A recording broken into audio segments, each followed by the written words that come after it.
हमें खत्म कर दो, हमें नहीं चाहिए, आटा नहीं चाहिए।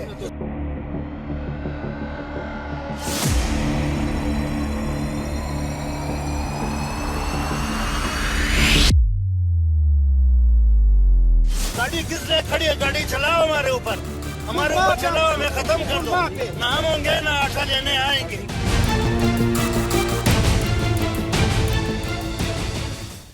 नमस्कार, सुदर्शन न्यूज में आपका स्वागत है। मैं हूं मुकेश कुमार और आज हम बात करेंगे जवाब तो चाहिए में रोटी के लिए दर दर भटकते पाकिस्तान के बिगड़ते हालात और इस बिगड़ते हालात से निपटने के लिए तहरीक लबैक प्रमुख साद रिजवी के दिए लाजवाब सुझाव की।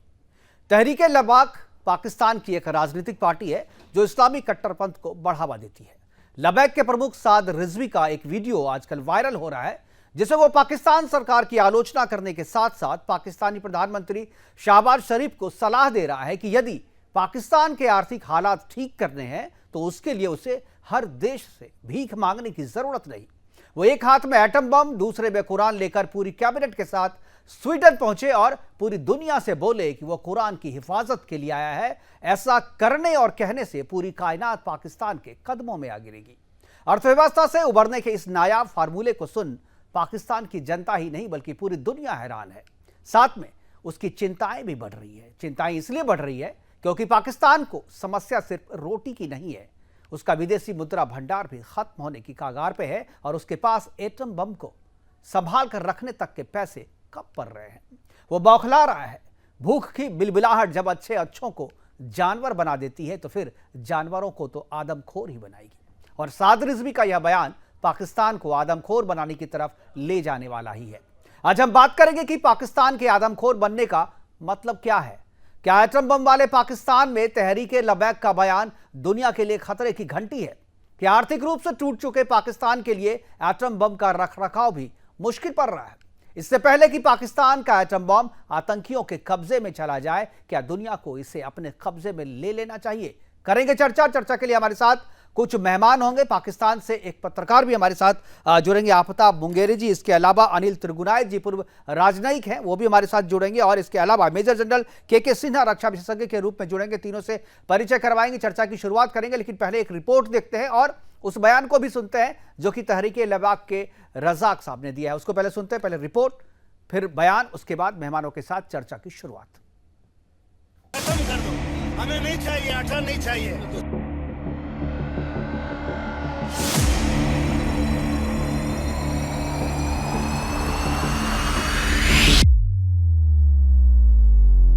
गाड़ी किस लिए खड़ी है? गाड़ी चलाओ हमारे ऊपर चलाओ, हमें खत्म कर दो।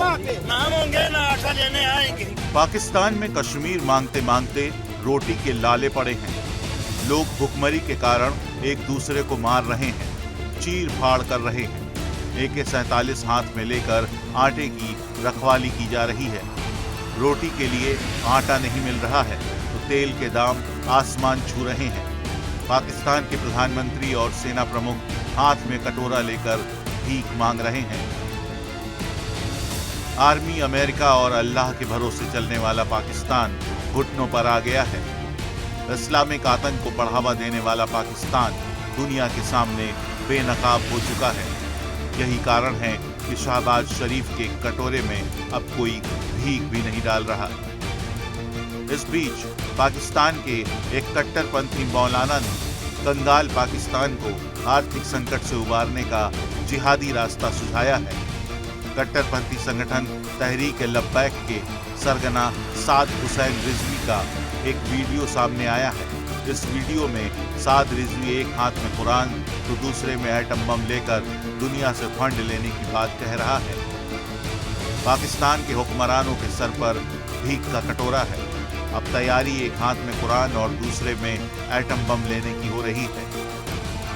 मौलाना साद रिजवी कह रहा है कि पाकिस्तान के मंत्री भीख का कटोरा लेने के बजाय एक हाथ में कुरान और दूसरे हाथ में एटम बम का बक्सा उठाएं। पूरी कैबिनेट को स्वीडन भेजो, वहां जाकर कहो कि हम कुरान की हिफाजत के लिए आए हैं, तो पूरी कायनात तुम्हारे कदमों में आ जाएगी। वजीर आजम को लेके, अपनी तमाम काबीना को लेके जहाज भर के पाकिस्तान की इकोनॉमी बचाने के लिए चीफ ऑफ आर्मी स्टाफ को भी आगे लगाकर दुनिया में जाकर हर एक के दरवाजे पर भीख मांग रहे हो। कोई तुम्हें देता है, कोई तुम्हें नहीं देता, कोई अपनी शराइत मनवाता है। क्यों जा रहे हो? कहा जी मुल्क की इकानमी खतरे में है, हम मुल्क की मैशत बचाने के लिए जा रहे हैं। मैंने कहा इधर आओ। तुम कहते हो पाकिस्तान की रोडों में निकलने से कुछ नहीं होता।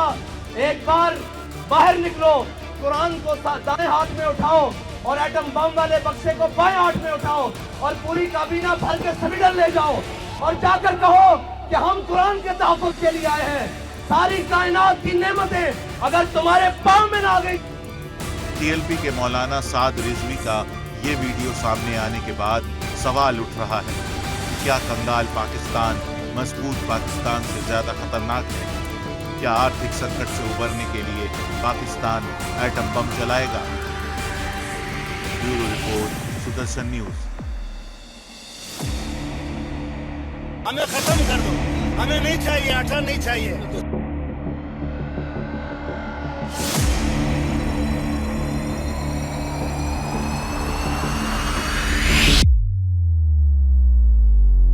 गाड़ी किस लिए खड़ी है? गाड़ी चलाओ हमारे ऊपर। तो आर्थिक तंगी से जूझते जूझते पाकिस्तान जो है अब उस कगार पे आ गया है कि जब अब रोटी मांगने की बजाय अब रोटी छीनने की बात करने लगा है दुनिया से। एटम बम की धमकी दे करके भीख मांगने की यह नायाब कोशिश है, आर्थिक प्लान है नया। हालांकि इस पे क्या होगा, कैसे होगा, विशेषज्ञों से बात करेंगे।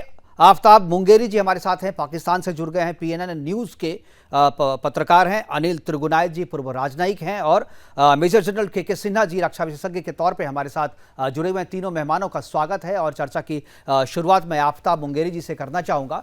आफ्ताब जी, जिस तरीके से ये बयान आया है, ट्विटर पे ट्रेंड कर रहा है, सोशल मीडिया पे भी है, आपने भी सुना होगा और अभी हमने जो दिखाया वो भी आपने सुना होगा। क्या आपको लगता है कि पाकिस्तान के हालात इतने खराब हो गए हैं, आर्थिक हालात इस तरीके से कमजोर, इस तरीके से पाकिस्तान चरमरा गया है, कमजोर हो गया है कि अब पाकिस्तान को एटम बम की धमकी देना पड़ रहा है कि रोटी दो नहीं तो बम मार दूंगा?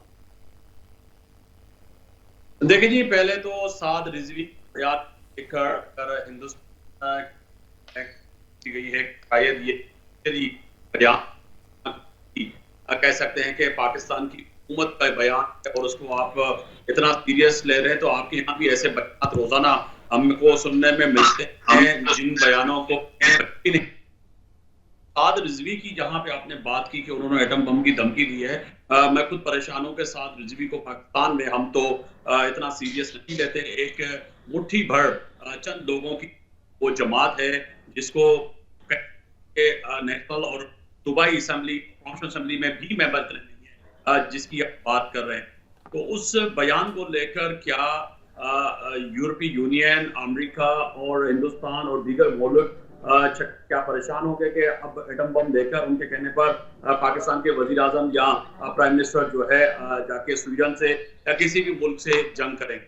तो मैं समझता हूं कि ये नॉन सीरियस शख्स है जिसको पाकिस्तान में कोई अहमियत नहीं दी जाती, मगर ये तय है कि वो लोग जिनकी कह सकते हैं कि साद रिजवी पर दुकानदारी चल रही है वो तो चला सकते हैं, मगर पाकिस्तान में ऐसे किसी बयान को जो है सीरियस खासतौर पर हमारे मीडिया हलकों में नहीं लिया जाता।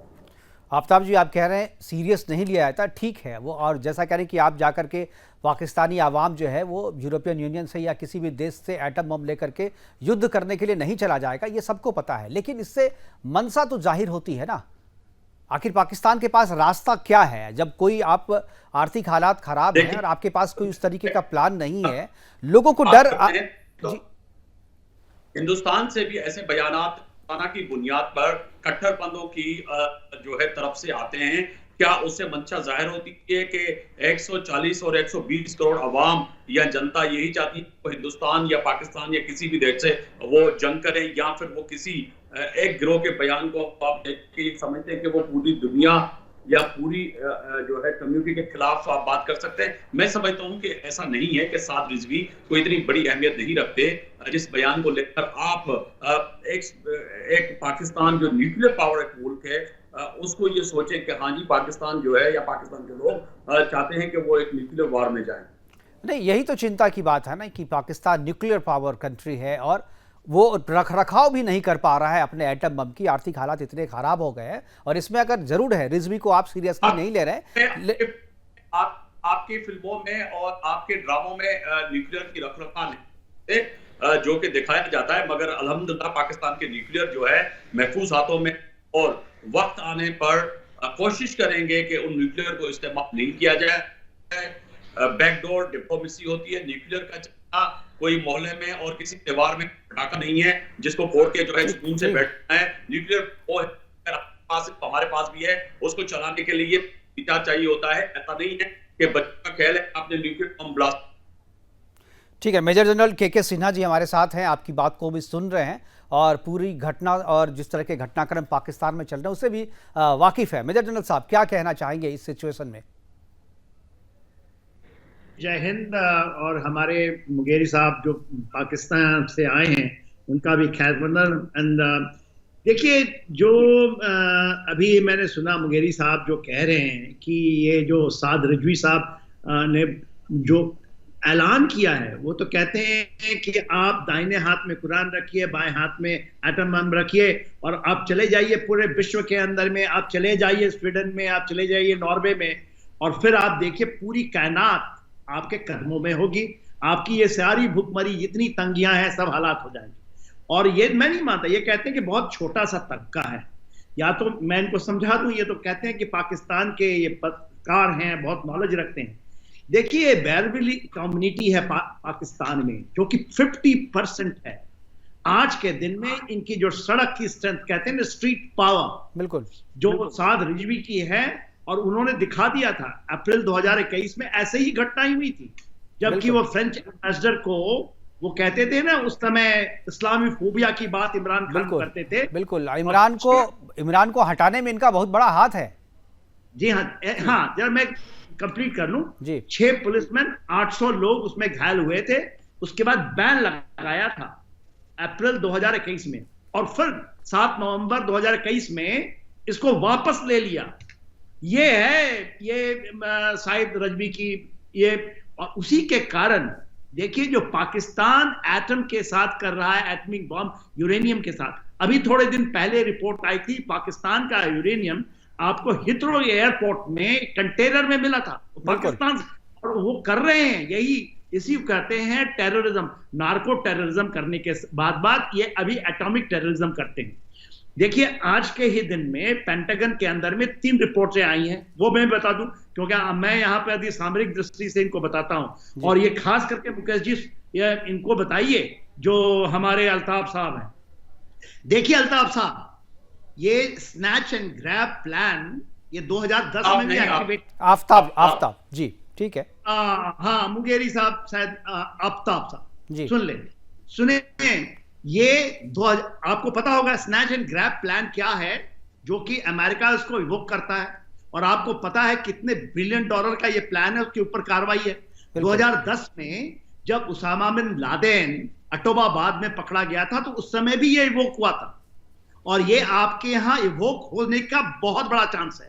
और ये इसके पहले भी, ये आपको पता होना चाहिए, जब आपका अगस्त पिछले, आपको याद होगा 2021 में जब वो जंजीरें काट करके ला रहे थे, इमरान खान साहब गुलामी की जंजीरें काट रहे थे अफगानिस्तान में, वो कहे थे उस समय भी इवोक हुआ था, क्योंकि ये भी उस समय डर था कि ये पूरे के पूरे न्यूक्लियर जो आर्सेनल हैं आपके पास, या न्यूक्लियर हाउ है, इंक्लूडिंग आपके रिएक्टर्स, इनके हाथों में, दहशतगर्दों के हाथों में जा सकते हैं। बिल्कुल। त्रिगुनायत जी हमारे साथ, अनिल जी, क्या आपको लगता है त्रिगुनायत जी की विश्व को अब आगे आना चाहिए, विश्व के कंट्री को आगे आने चाहिए, या यूनाइटेड नेशन को इसमें इंटरफेयर करना चाहिए, और कम से कम न्यूक्लियर पावर वाले जो कंट्री में अगर इस तरीके के आर्थिक हालात होते जा रहे हैं तो उसको कंट्रोल करने के लिए दुनिया के बड़े देशों को भी आगे आना चाहिए, ताकि ये जो न्यूक्लियर पावर है, जो न्यूक्लियर एटम बम जो है, ये आतंकवादियों के हाथ में ना जाए, आतंकवादी गुट के हाथ में ना चला जाए।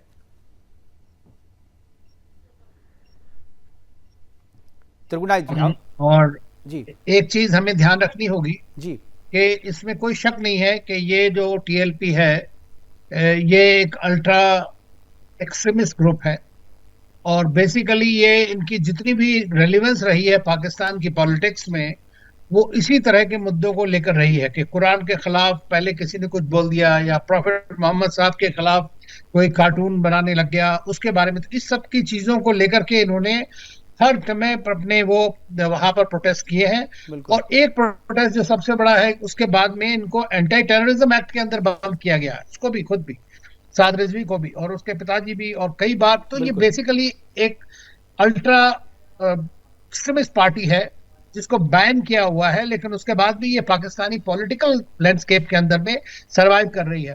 तो जैसा जनरल साहब ने कहा कि देखिए, स्ट्रीट पावर में कई लोग जिनको बहुत ज्यादा प्रॉब्लम्स हैं, तो ऐसे समय में क्या होता है कि रिलीजियस सेंटिमेंट्स को बढ़ाकर के आदमी जो पॉलिटिकल पार्टीज हैं उसमें अपना रोटी सेकती हैं, और वही ये करने की कोशिश भी कर रहा है। जिस तरह की बात कही कि आप न्यूक्लियर बम लेके उनको अटैक कर दिए, इतने बेवकूफी की बातों का कोई इलाज है किसी के पास में? लेकिन ये बात बिल्कुल सही है कि टाइम से time international agencies, international organisations, other nuclear powers, सब ने ये बात कही है कि पाकिस्तान में क्योंकि टेरर ग्रुप्स बहुत सारे ऑपरेट करते हैं, वहां पर जो है इस बात का खतरा रहता है कि न्यूक्लियर पावर होने के बावजूद कि उनका जो न्यूक्लियर कंट्रोल सिस्टम है, कमांड एंड कंट्रोल सिस्टम है, वो कॉम्प्रोमाइज ना हो जाए। तो ये दुनिया के लिए एक बड़ी चेतावनी रहती है। अमेरिकन जो है, हर बार जो है American establishment Pakistani Rawalpindi establishment से हमेशा इस बारे में बातचीत करता रहा है, और ऐसी रिपोर्ट्स हैं। ये नहीं है कि ये हम लोग मीडिया की बातें कर रहे हैं, ये सब पाकिस्तानी लोग सब जानते हैं इस बारे में। ये एक इंटरनेशनल कंसर्न है। लेकिन जहां तक ये टीएलपी की बात है, आप देखें तो इस तरह की पार्टीज का इस्तेमाल किया जाता है पब्लिक का किसी तरह से ध्यान बटाया जा सके, क्योंकि इस वक्त पाकिस्तान की माली हालत बहुत खराब है, बहुत बुरी हालत सिचुएशन से गुजर रहा है देश। तो उनको नेचुरली है कि इस तरह की बातें होती हैं तो लोग भी ज्यादा आगे देखते हैं कि शायद है कि हमारे रिलीजन को खतरा हो गया, तो अब हम आगे बढ़े इस बात को लेकर के। तो मेरा मानना यह है कि ये पाकिस्तान को इस तरह के लोगों को तुरंत गिरफ्तार करना चाहिए, उनके खिलाफ सख्त से सख्त एक्शन लेना चाहिए, क्योंकि ये उनका ही जो देश है उसी का नाम खराब हो रहा है, उनकी क्रेडिबिलिटी वैसे भी बहुत कम है, लेकिन बिल्कुल खत्म हो जाएगी। बिल्कुल, लेकिन एक चीज मेजर साहब आपसे, त्रिगुणायत जी आपसे, और जो हमारे मुंगेरी जी हैं जो पत्रकार हैं पाकिस्तान के, तीनों से मेरा एक सवाल है कि पाकिस्तान के हालात जो है, जो आर्थिक हालात जो है बिगड़ते जा रहे हैं और सुधरने का कोई मतलब चांस जो है अभी तत्काल निकट भविष्य में कुछ दिख नहीं रहा है। जब तक हालात नहीं सुधरेंगे तब तक की इस तरह की चिंताएं और बढ़ेंगी, ये चिंताएं कम नहीं होंगी। तो हालात सुधारने के लिए क्या कर रहे हैं? मैं आफ्ताब जी के पास चला जाऊंगा। आफ्ताब जी, आपने रिपोर्टिंग की है, आप रिपोर्टिंग कर भी रहे हैं पाकिस्तान में, वहाँ के आवाम से भी आप लगातार जुड़े हुए हैं, बात कर रहे हैं। आर्थिक हालात को सुधारने के लिए पाकिस्तान सिर्फ कटोरा लेकर के देश देश घूम रहे हैं, या इंटरनली भी कुछ हो रहा है, देश में भी कुछ अपने तरीके से प्लान कर रहा है, सेल्फ कुछ आत्मनिर्भर बनने की कोशिश कर रहा है पाकिस्तान? देखिए जी, मैं जहां तक समझता हूं कि इस वक्त जो आप कह रहे हैं कि पाकिस्तान में शायद पॉलिटिकली और इकोनॉमी वाइज जो है पाकिस्तान में इस वक्त सिचुएशन बेहतर नजर नहीं आ रही, मगर मैं समझता हूं ये पाकिस्तान बखूबी ऐसे हालात से निकलने में वक्तन जो है अपना उन्होंने कामयाब हुआ है। ऐसा नहीं है कि पाकिस्तान के हालात जो दिखाए जा रहे हैं, मैं समझता हूं कि इस वक्त पाकिस्तान एक इलेक्शन में जाने के लिए तैयार है, और इलेक्शन में जब ऐसी सूरत हाल सामने आती है तो कहीं ना कहीं पॉलिटिकली और जो है हमारे यहाँ जो राजनीति पाकिस्तान और हिंदुस्तान में होती है कि एक दूसरे पर जो मुख्तलिफ इल्जामात लगाए जाते हैं वो बड़े अहम है। इस वक्त अगर बात करें तो पाकिस्तान के न्यूक्लियर की मैं बात करूंगा। थोड़ी देर पहले जिस तरह से कहा कि इंटरनेशनल एजेंसियां और खासतौर पर अमेरिका और दीगर ममालिक जो वॉच करते हैं खासतौर पर न्यूक्लियर पावर पे, जितने भी कंट्रीज हैं, मैं समझता हूं उन्होंने वाज़ेह तौर पर कई दफा पाकिस्तान को क्लीन चिट दी है कि पाकिस्तान एक न्यूक्लियर मुल्क होने के नाते न्यूक्लियर असासे जो है पाकिस्तान के वो महफूज हाथों में हैं।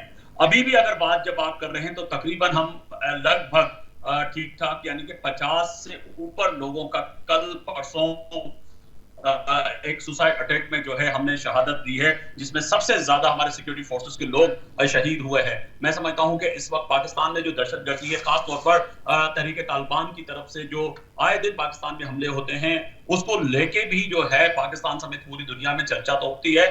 सिर्फ ये होना कि पाकिस्तान के लोग जो है वो दहशतगर्द हैं, आतंकवादी हैं, मगर इस चीज को तस्लीम करने से तमाम लोग कासिर हैं कि पाकिस्तान के लोग अपनी जानों का नजराना दे रहे हैं, पाकिस्तान के लोग जो है इस दहशतगर्दी से लड़ रहे हैं। नहीं, ठीक है, दहशतगर्दी जो है वो आपके इंटरनल आपके प्रॉब्लम है, अगर आप लड़ रहे हैं तो आपको लड़ना भी चाहिए, लेकिन जो इकोनॉमिक फ्रंट है, आप आर्थिक मोर्चे पे क्या कर रहे हैं? इससे पहले जो पाकिस्तान के हालात खराब हुए थे तो वो भी जो है दूसरे देशों ने जब मदद की थी तब आप अपने पैरों पे आपने कभी खड़े होने की कोशिश ही नहीं की। आप हमेशा एंटी इंडिया जो है आपका स्टैंड रहा है। और आप माफ़ कीजिएगा, अभी आपने कहा कि दोनों मुल्कों में इस चुनाव के टाइम में इस तरीके से होते हैं, लेकिन पाकिस्तान में भारत के खिलाफ वहां पर प्रोपेगेंडा किया जाता है, चुनाव लड़े जाते हैं, वहां की पॉलिटिकल पार्टियां भारत के खिलाफ प्रचार करके चुनाव लड़ती और जीतती आई हैं।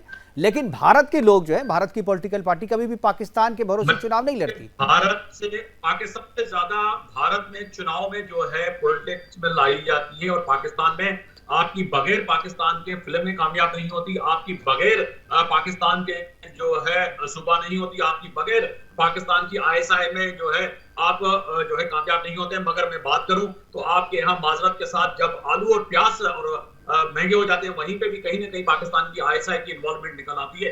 तो वो आपके यहाँ भी तो इस तरह से ही राजनीति होती है, क्योंकि पता नहीं आपका सोर्स, आप तो पत्रकार है, आप किस सोर्स से खबर लाते हैं?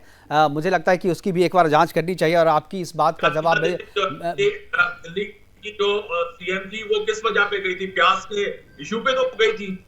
तो गई थी तो वो पाकिस्तान को इसके लिए जिम्मेदार नहीं बताया गया था। वो महंगाई पे हमारे यहाँ चुनाव, महंगाई बेरोजगारी पे चुनाव लड़े जाते हैं हमारे यहाँ, लेकिन उसके लिए पाकिस्तान को जिम्मेदार नहीं ठहराते हम। वो स्पीच कि अगर बैंगन और आलू का भाव महंगा हो गया, ऑन द फ्लोर उसकी स्पीच पड़ी हुई है, गूगल करके देखें। उन्होंने कहा कि शायद इसमें पाकिस्तानी ISI इन्वॉल्व ना हो।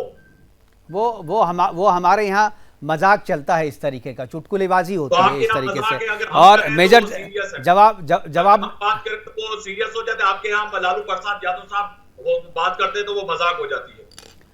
बिल्कुल। अब मेजर जनरल के सिन्हा साहब हमारे साथ है, वो जवाब देंगे आपका। मेजर साहब, क्या आपको लगता है पाकिस्तान और इंडिया, भारत और पाकिस्तान के बीच में जब चुनावी माहौल होता है, एक दूसरे पे आरोप लगा करके या एक दूसरे के मुद्दे पर चुनाव लड़ते हैं?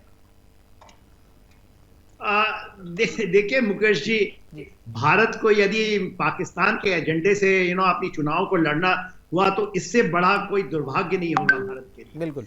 देखिए, एक कहते हैं कहाँ राजा भोज कहाँ गंगू तेली की एक कहावत हमारे यहाँ है। हम किस पैरामीटर से इनके चीजों की चर्चाएं करेंगे, किस हद पे, पॉलिटिकल लेवल पे, इकोनॉमिक लेवल पे, मिलिट्री लेवल पे, हम किस चीज से इनके साथ करें कि हम इनके एजेंडाओं में हम बात करें।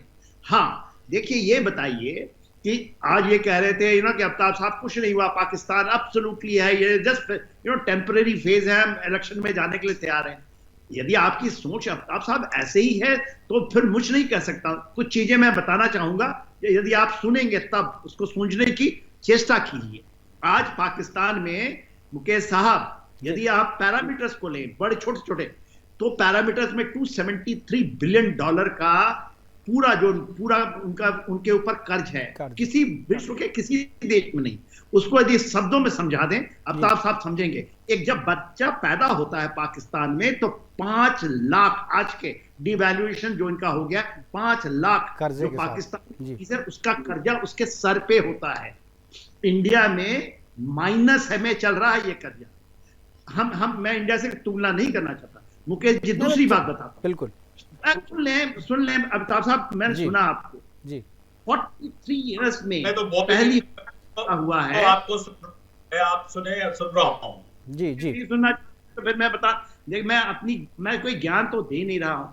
ये चीजें ब्लैक एंड व्हाइट्स में है। आज भी आपके यहाँ IMF वाले बैठे हुए हैं, आप उनके हाथ में बोल रहे हैं ना, वो कह रहे हैं, रजवी साहब कोई गलत बात कह रहे हैं।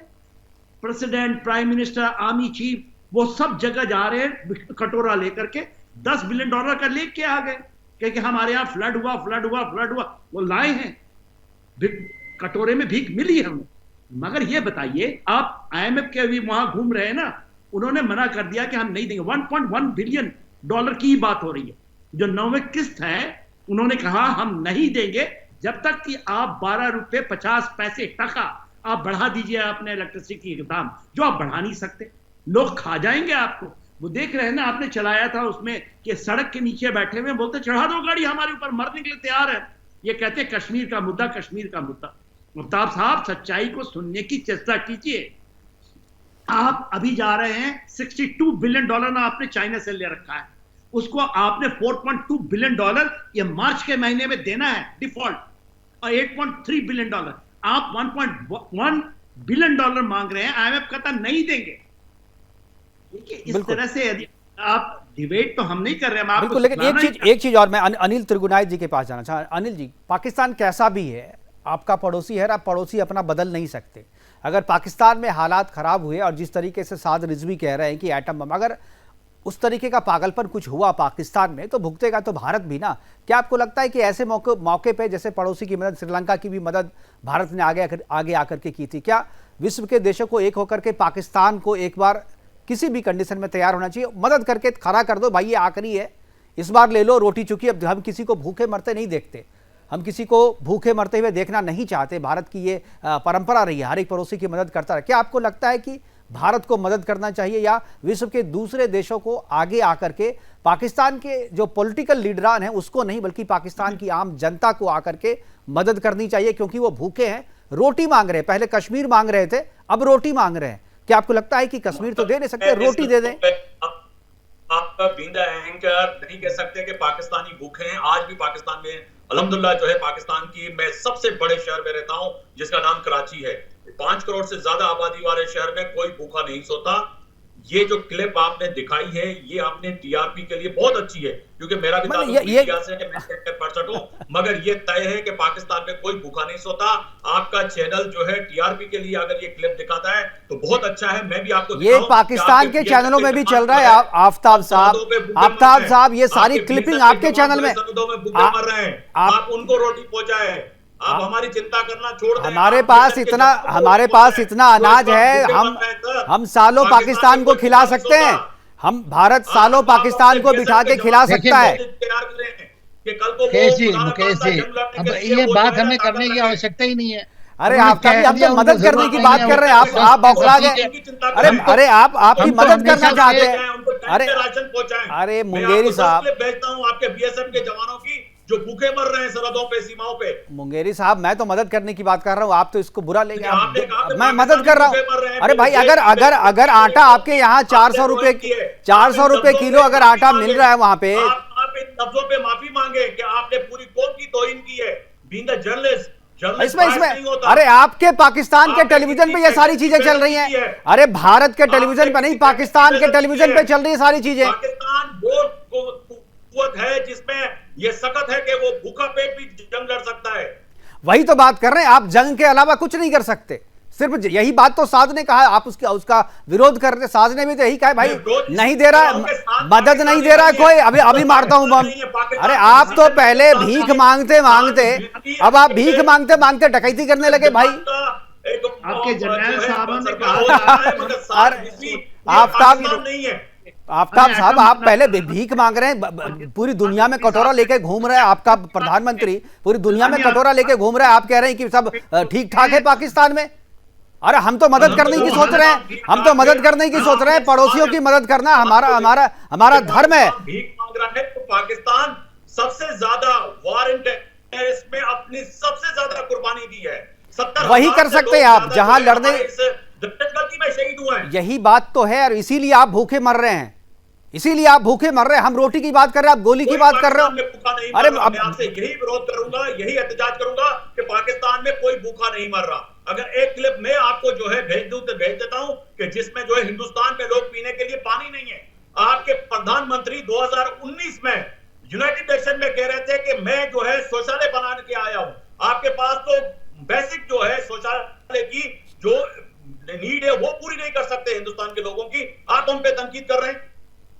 पूरी दुनिया कर रही है, पूरा आपका पाकिस्तान का पूरा मीडिया कर रहा है। पता नहीं आप उस मीडिया से अलग कैसे। मुझे लगता है जी आपके जो टेलीविजन में PNN में भी इस तरीके की खबरें चली हैं, आप जाकर के देखिए। लगता है आपने नहीं चलाई होगी, आपके यहाँ भी चल रही है।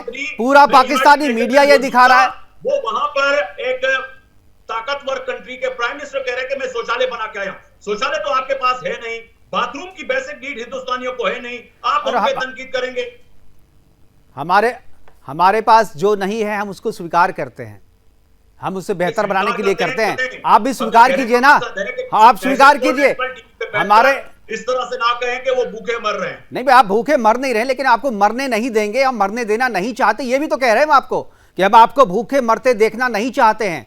आप बम गोली बारूद की बात बंद कीजिए, आटा चावल रोटी चाहिए तो भारत से मांगिए। हम देखिए, हमने नेपाल को भी दिया, हमने श्रीलंका को भी दिया, हमने अफगानिस्तान को भी दिया, हमने पाकिस्तान को भी दिया, और आज अगर मांगेंगे तो हम आपको भी देंगे, हम आपको भी देंगे। हम त्रिगुणाई जी हमारे पास हमने कई जो है आपको दुनिया को जो है एविडेंस दिए हैं कि हिंदुस्तान चाहता है कि पाकिस्तान के न्यूक्लियर असासा, पाकिस्तान की कौम, पाकिस्तान का ये जो आपका ख्वाब है वो कभी पूरा नहीं होगा कि पाकिस्तान के न्यूक्लियर असासे लिए जाएं, और पाकिस्तान के न्यूक्लियर असासे जो महफूज हाथों में नहीं है। पाकिस्तान के 22 करोड़ अवाम और पाकिस्तान की अफवाज इतनी ताकत रखती है कि साद रिजवी जैसे लोगों को वो जो है रातों रात जो है अगर वो बात करेंगे न्यूक्लियर चलाने की तो वो उनसे निपटना भी। 4 दिन हो गए इस बयान के, कुछ नहीं किया आप लोगों ने, क्योंकि वो आप लोगों पे हावी है। एक प्रधानमंत्री को हटा चुका है, दूसरे को भी हटवाएगा। अनिल त्रिगुणाई जी, आखिरी कमेंट चाहूंगा, क्या आपको लगता है विश्व के देशों को क्या करना चाहिए, भारत को क्या करना चाहिए? जो बात मुंगेरी जी कह रहे हैं वो आप यकीन करते हैं कि क्या वही हालात? मैं तो सिर्फ ये कहना चाहता हूं कि अगर हमारे पाकिस्तानी दोस्त अगर सोचते हैं इसी मुकालते में है तो अच्छी बात है।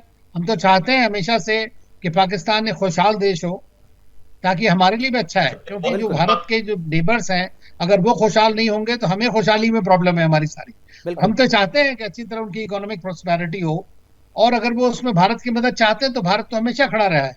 और ये जो ट्रेड है, देखिए डायरेक्टली जाना, आपने आटे की बात कही, आपने दूसरी फूड स्टफ की बातें करी, तो ये सबको दिखता है। अगर ये नहीं देखना चाहते हैं तो ये उनकी मर्जी है। टीवी पे आप कुछ भी बोलें, लेकिन ज्यादातर पब्लिक उस बारे में परेशान है। लेकिन जहां तक दुनिया की बात है, मैं समझता हूँ इस बात को पाकिस्तानी सरकार है, मगर पत्थर फेंके फूल की तवक्को नहीं रख सकते। आफ्ताब साहब, जितना हम थाली में छोड़ देते हैं ना उतना भी मिल जाए आपको, तो आपकी पाकिस्तान जो है वो भूख से तो कम से कम निकल ही जाएगी। फिलहाल हमारे पास समय की कमी है। हमसे जुड़ने के लिए आफ्ताब जी आपका, मेजर जनरल के सिन्हा जी आपका, और अनिल त्रिगुणाई जी आपका बहुत बहुत धन्यवाद। आप हमसे जुड़े और अपनी बातें हमारे साथ साझा की। सभी मेहमानों का बहुत बहुत धन्यवाद। लेकिन पाकिस्तान के जो हालात है वो हालात केवल पाकिस्तान के लिए चिंता की बात नहीं बल्कि पूरी दुनिया के लिए चिंता की बात है, भारत के लिए भी चिंता की बात है, क्योंकि आपका पड़ोसी अगर भूखा हो तो आप भी चैन की नींद नहीं सोते, क्योंकि यही हमारी संस्कृति है और यही भारत है। इसलिए हम चाहते हैं कि अगर पाकिस्तान रोटी की मांग कर रहा है तो रोटी उसे दे देनी चाहिए। और यह भी एक अच्छी बात है कि वो पाकिस्तान जो कल तक कश्मीर मांग रहा था आज रोटी मांगने को मजबूर है। फिलहाल अभी के लिए इतना ही, दीजिए इजाजत, नमस्कार। हमें नहीं चाहिए, आटा नहीं चाहिए।